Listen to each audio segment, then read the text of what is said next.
नमस्कार, बहुत स्वागत है आपका सुप्रभात एमपी खबरों के साथ। मैं हूं रीनू। सबसे पहले बात भोपाल से बड़ी खबर की।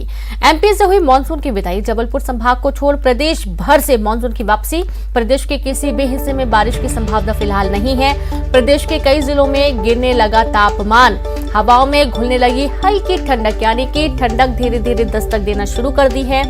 बड़ी खबर है भोपाल से। एमपी से मानसून की वापसी हो गई है। हवाओं में हल्की ठंडक भी घुलने लगी है। आप देखिए कि मौसम में थोड़ा बदलाव आने लगा है और इस बदलाव के चलते मौसम काफी सुहाना भी लग रहा है। जबलपुर संभाग को छोड़कर ये बदलाव कई हिस्सों में देखे जा रहे हैं। तो जबलपुर संभाग को छोड़कर प्रदेश भर से मानसून की वापसी। प्रदेश के किसी भी हिस्से में बारिश की संभावना फिलहाल नहीं है। कई जिलों में तापमान भी गिरने लगा है। हल्की ठंडक भी हवाओं में घुलने लगी है। तो खबर भोपाल से है। जैसा कि आपको मालूम, अभी तक बारिश हो रही थी और बारिश की वजह से काफी परेशानियां भी बढ़ रही थी। तो वहीं एमपी से मानसून की विदाई हो गई है।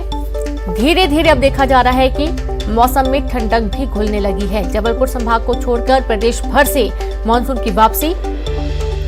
प्रदेश के किसी भी हिस्से में बारिश की फिलहाल संभावना अब नहीं है। तब धीरे धीरे ठंडक बढ़ेगी, ठंड दस्तक देगी। जाहिर सी बात है, लोग इसका भी आनंद लेते हैं। और अभी जो भीनी भीनी ठंड अब घुल रही है, हवा में ठंडक जो घुल रही है, उसका लुत्फ उठाते भी लोग नजर आते हैं। और चलिए सीधे रुक करेंगे ज्यादा जानकारी के साथ। संवाददाता वासु चौरे भोपाल से लाइव जुड़ गए। वासु, अब देखा जा रहा है कि मानसून की विदाई हो गई और इसके साथ साथ मौसम काफी सुहाना, काफी ठंडा सा महसूस होने लगे। हल्की हल्की ठंडक घुलने लगी हवा में।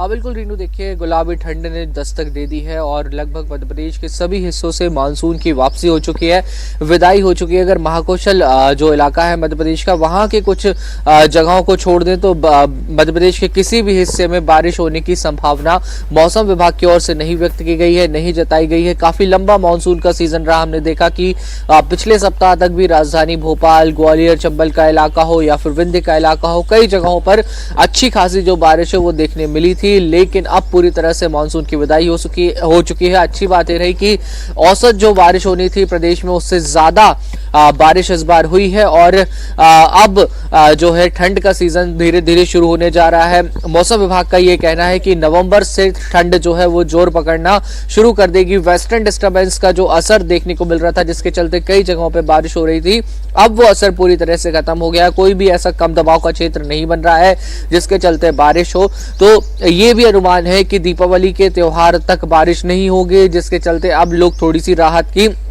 सांस ले सकते हैं और जो त्योहार की तैयारियां हैं वो शुरू कर सकते हैं। चूंकि नवरात्रि के दौरान भी हमने देखा कि कई बार बारिश हुई, नवरात्रि के बाद में भी बारिश हुई, तो घरों में जो खासतौर पर साफ सफाई का और पुताई का जो काम होता है वो कुछ कहीं ना कहीं प्रभावित हुआ था, क्योंकि बारिश के चलते लोगों को कुछ हद तक परेशानियां हो रही थी। एक लंबा दौर बारिश का इस बार देखने को मिला है, लेकिन अब पूरी तरह से मानसून की विदाई हो चुकी है और अब धीरे धीरे ठंड का जो प्रकोप है वो बढ़ता हुआ नजर आएगा। जी बिल्कुल वासु, और आप लगातार जुड़े रहे, आगे भी आपसे जानकारी लेंगे। बहुत शुक्रिया तमाम जानकारी के लिए। तो आप ये देखिए कि गुलाबी ठंडक ने दस्तक दे दी शुरू कर दी है और अब हर जगह पर थोड़ी थोड़ी ठंडक आपको महसूस होगी। भोपाल से ही खबर है, जारी है नशे के खिलाफ अभियान, जहां नशा मुक्ति अभियान के तहत पूरे प्रदेश में कार्रवाई जारी है। पुलिस ने 1085 लोगों को आरोपी बनाया।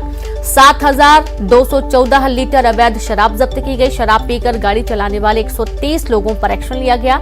प्रदेश भर के 3000 जगहों पर सघन जांच जारी है। भोपाल में 15 हुक्का लाउंज पर कार्रवाई की गई। शराब पीकर गाड़ी चलाने पर 17 लोगों पर कार्रवाई की गई है। तो इस तरीके से नशे के खिलाफ जो अभियान है वो चलाया गया है और कई लोगों के खिलाफ मामला दर्ज किया गया, चालानी कार्रवाई भी की गई है। और एक बार फिर से रुक करेंगे, संवाददाता वासु लगातार जुड़े। वासु, देखा जा रहा है कि नशा मुक्ति अभियान, नशे के खिलाफ जो अभियान है वो लगातार जारी है, कई सारी कार्रवाइयां की गई हैं।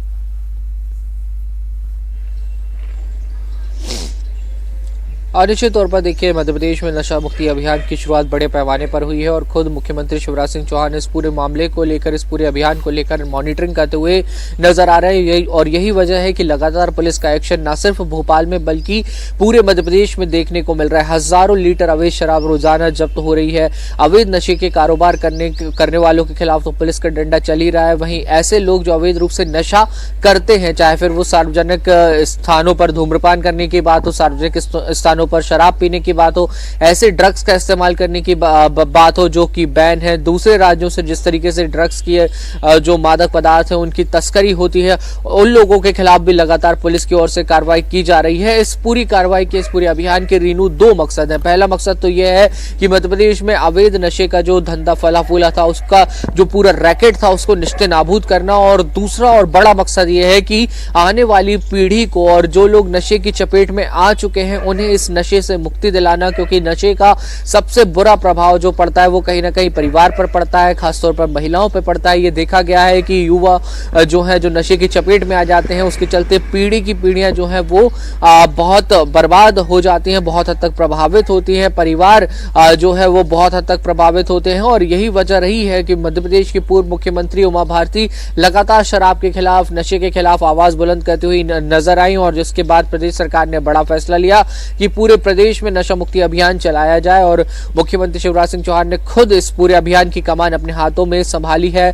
हम देखते हैं कि अक्सर वो इस पूरे मामले को लेकर मॉनिटरिंग भी करते हुए नजर आते हैं, और मध्य प्रदेश के जो डीजीपी है, director general of police Sudhir Saxena, वो भी लगातार पुलिस के अधिकारियों कर्मचारियों की बैठक ले रहे हैं और लगातार ताबड़तोड़ एक्शन को लेकर जो प्लान ऑफ एक्शन है वो तैयार किया जा रहा है, और कार्रवाई का सिलसिला वो लगातार जारी है। हुक्का लॉन्च जो कि युवाओं के बीच में लगातार काफी प्रचलित हुए थे और बड़ी संख्या में युवा यहाँ पे पहुंचते भी हैं। हुक्का लॉन्च की आड़ में कई तरीके के अवैध ड्रग्स का, मादक पदार्थों का सेवन वहां पर किया जाता था, अवैध नशे का कारोबार, रैकेट वहां पे चलता था। तो हुक्का लॉन्च को भी मध्य प्रदेश में बंद करने की जो कार्रवाई है वो लगातार जारी है। कोशिश यही है कि ये पूरे अवैध नशे के कारोबार का रैकेट टूटे, ताकि युवा इस नशे की चपेट में ना आए, परिवार बर्बाद होने से बच जाए। जी रीनू, बहुत शुक्रिया आपका वासु तमाम जानकारी के लिए। तो इस तरीके से तमाम एहतियाती कदम उठाए जा रहे हैं, नशे के खिलाफ अभियान चलाया जा रहा है। 16 अक्टूबर को केंद्रीय गृह मंत्री अमित शाह भोपाल और ग्वालियर दौरे पर आ रहे हैं। भोपाल में अमित शाह मेडिकल और इंजीनियरिंग और मेडिकल की पढ़ाई हिंदी में होने का शुभारंभ करेंगे। वहीं ग्वालियर में एयरपोर्ट के नए टर्मिनल का शिलान्यास करेंगे। इसके बाद अमित शाह जय विलास पैलेस जाएंगे। जय विलास महल में शाह का शाही स्वागत किया जाएगा। अमित शाह यहां मराठों और सिंधिया राजवंश की देश के लिए लड़ी गई लड़ाइयों और इतिहास को एक डॉक्यूमेंट्री गैलरी के जरिए जानेंगे। अमित शाह के सामने मराठों के शौर्य को प्रदर्शित करने वाले नृत्य नाटक की भी प्रस्तुति होगी। यहाँ का जायजा लिया और जयविलास महल के मैनेजमेंट से बात की हमारी सहयोगी। 16 अक्टूबर को देश के गृह मंत्री अमित शाह ग्वालियर आ रहे हैं। ग्वालियर में अमित शाह एयरपोर्ट के नए टर्मिनल का शिलान्यास करेंगे। उसके बाद, कार्यक्रम के बाद अमित शाह ग्वालियर के इस जय विलास पैलेस में आएंगे। जय विलास पैलेस में तकरीबन 1.5 घंटे का वक्त अमित शाह बिताएंगे। आपको बता दें कि आज 4000 करोड़ से ज्यादा कीमत रखने वाला जय विलास पैलेस अपनी खूबसूरती के लिए दुनिया भर में प्रसिद्ध है। यही वजह है कि दूर दूर से लोग यहाँ आते हैं।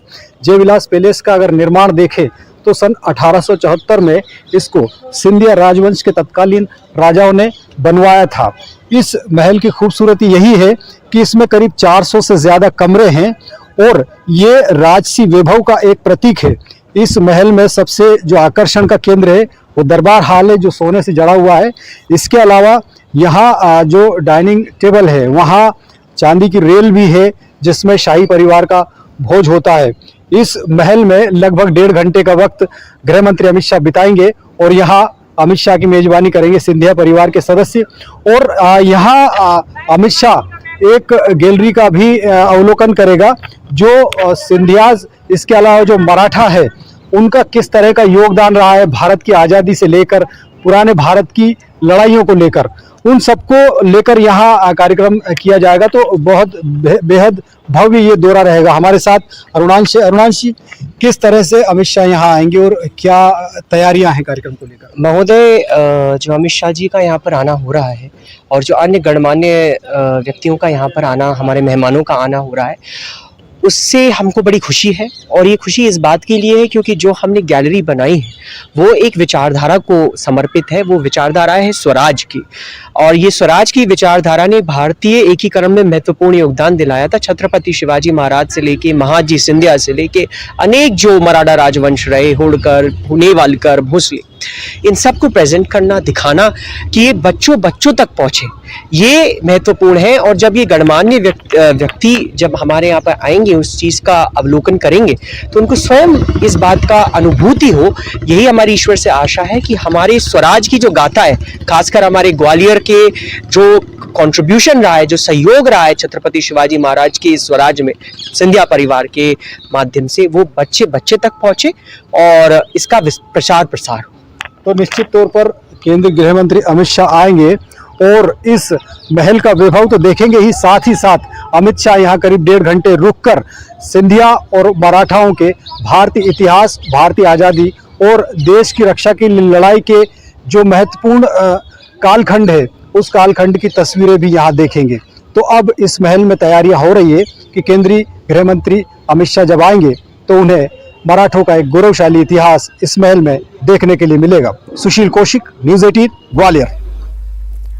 और अब खबर भोपाल से है। आज पन्ना दौरे पर जाएंगे बीडी शर्मा। कई निर्माण कार्यों का करेंगे भूमि पूजन। निजी कार्यक्रमों में शामिल होंगे बीडी शर्मा। तो आज पन्ना के दौरे पर जाएंगे बीडी शर्मा, जहां पर कई निर्माण कार्यों का भूमि पूजन तो करेंगे ही, अपने कुछ निजी कार्यक्रमों में भी बीडी शर्मा शिरकत करेंगे।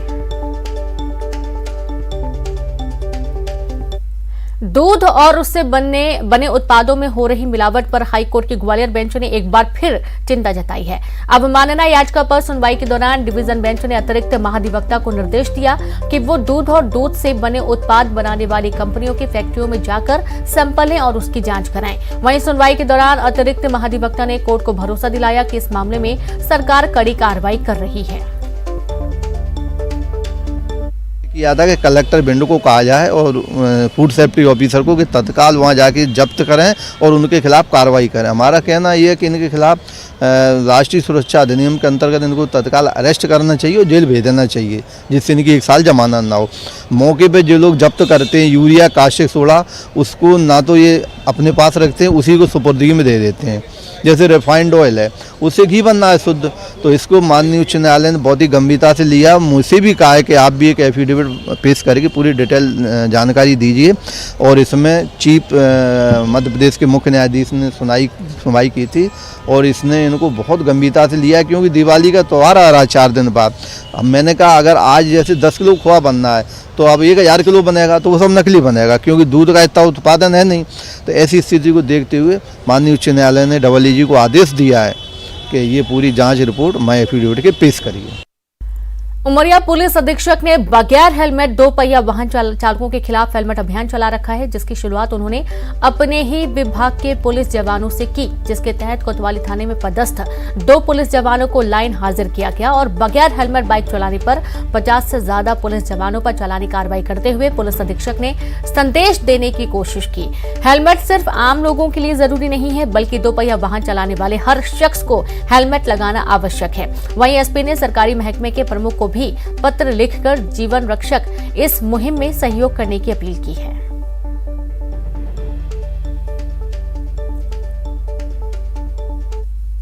हुए हैं शहर के विभिन्न हिस्सों में, हम उसमें भी देखते हैं अगर कोई बिना हेलमेट का हमारा पुलिस कर्मचारी मिलता है तो हम उसके आधार पे भी उसके खिलाफ कार्रवाई करते हैं, डिसिप्लिनरी एक्शन भी लेते हैं।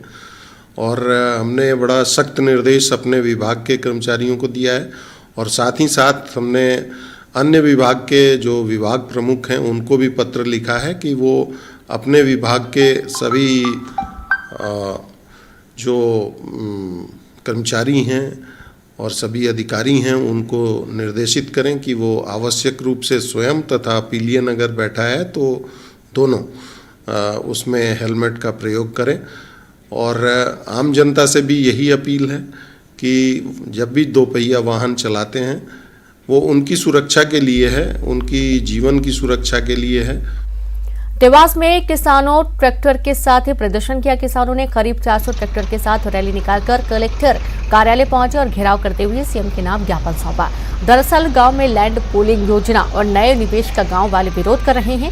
किसानों का कहना है कि खेतों से किसानों की रोजी रोटी चलती है और किसान परिवारों को बर्बाद कर कंपनियों को बसाना ठीक नहीं है।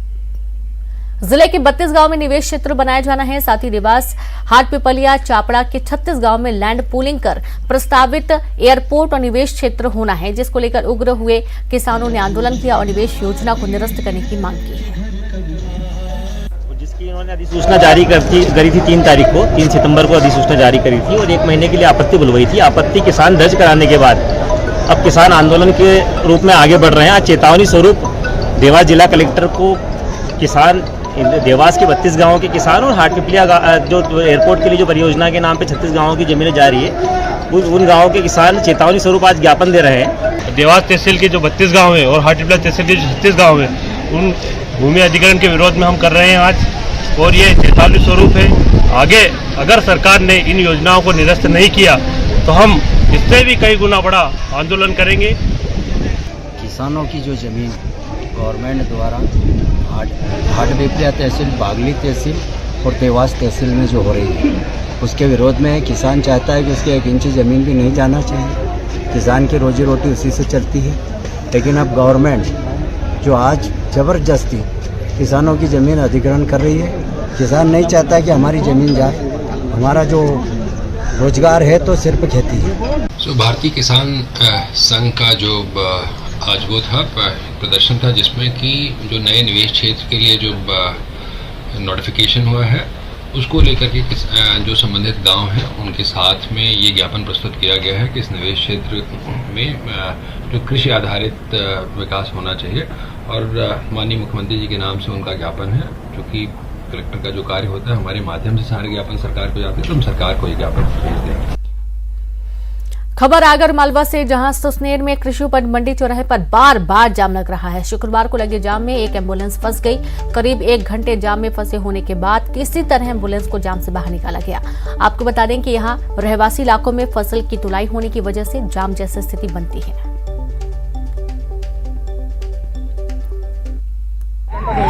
कब से परेशान हो रहे हैं आप? ये ट्रैफिक की समस्या कब से निर्मित हो रही है? ये तो जब से मंडी चल रही है, अब से परेशानी आ रही है और टोल काटे की वजह से भी तकलीफ आ रही है और आए दिन जाम लगा ही देता है। मतलब आज क्या ट्रैफिक जाम में एम्बुलेंस भी फंस गई? आज एम्बुलेंस भी फंस गई, बहुत देर तक खड़ी रही और रास्ता है ही नहीं चालू। उससे बहुत परेशानी है और इंसान बहुत ही परेशान हो रहा है सब। क्या मांग है आपकी? मैं कह रहा हूँ कि जल्दी यहाँ तो यहाँ ट्रैफिक पुलिस लगाया जाए और यह टोल टैक्स, ये टोल काटा या तो टोल काटा या सब हटाया जाए, बंद कराया जाए। आज दिन समस्या है। खबर नर्मदापुरम से, पचमढ़ी के एक होटल में कुछ युवक युवती हुक्का बार में धुआं उड़ाते हुए कानों पर डांस करते नजर आ रहे हैं। एक होटल के इस वीडियो के वायरल होने के बाद पुलिस ने वीडियो की जांच की। जांच के बाद होटल लेक व्यू पर कार्रवाई की गई है। हुक्का सहित नशे का सामान जब्त किया गया।